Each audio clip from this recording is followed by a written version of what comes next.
124 சங்கீதம். தாவீது பாடின ஆரோகண சங்கீதம்.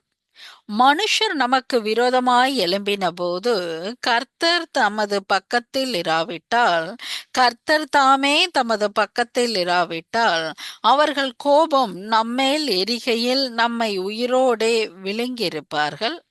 அப்பொழுது தண்ணீர்கள் நம்மேல் பாய்ந்து வெள்ளங்கள் நமது ஆத்துமாவின் மேல் பெருகி கொந்தளிக்கும் ஜலங்கள் நமது ஆத்துமாவின் மேல் புரண்டு போயிருக்கும் என்று இஸ்ரவேல் இப்பொழுது சொல்லுவதாக. நம்மை அவர்களுடைய பற்களுக்கு இரையாக ஒப்பு கொடாதிருக்கிற கர்த்தருக்கு ஸ்தோத்திரம். வேடருடைய கண்ணிக்கு தப்பின குருவியைப் போல் நம்முடைய ஆத்துமா தப்பிற்று. கண்ணி தெரித்தது, நாம் தப்பினோம்.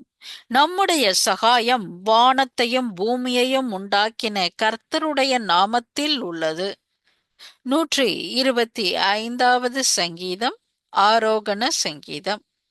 கர்த்தரை நம்புகிறவர்கள் என்றென்றைக்கும் அசையாமல் நிலைத்திருக்கும் சீயோன் பர்வதத்தைப் போல் இருப்பார்கள்.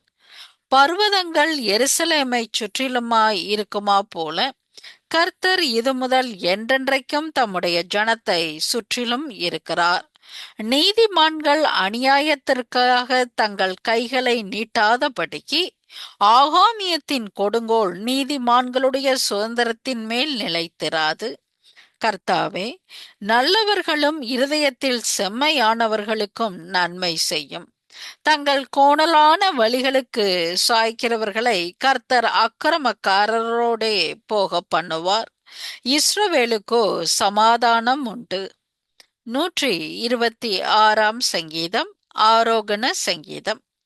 சீயோனின் சிறையிருப்பை கர்த்தர் திருப்பும் போது சொப்பனம் காண்கிறவர்கள் போல் இருந்தோம். அப்பொழுது நம்முடைய வாய் நகைப்பினாலும் நம்முடைய நாவு ஆனந்த சத்தத்தினாலும் நிறைந்திருந்தது. அப்பொழுது கர்த்தர் இவர்களுக்கு பெரிய காரியங்களை செய்தார் என்று புறஜாதிகளுக்குள்ளே சொல்லிக் கொண்டார்கள். கர்த்தர் நமக்கு பெரிய காரியங்களை செய்தார், இதன் நிமித்தம் நாம் மகிழ்ந்திருக்கிறோம். கர்த்தாவே, தெற்கத்தி வெள்ளங்களை திருப்புவது போல எங்கள் சிறையிருப்பை திருப்பும். கண்ணீரோடே விதைக்கிறவர்கள் கெம்பீரத்தோடே அறுப்பார்கள். அள்ளித்தூவும் விதையை சுமக்கிறவன் அழுது கொண்டே போகிறான். ஆனாலும் தான் அறுத்த அரிகளை சுமந்து கொண்டு கெம்பீரத்தோடே திரும்பி வருவான். ஹல்லேலூயா. ஆமென்.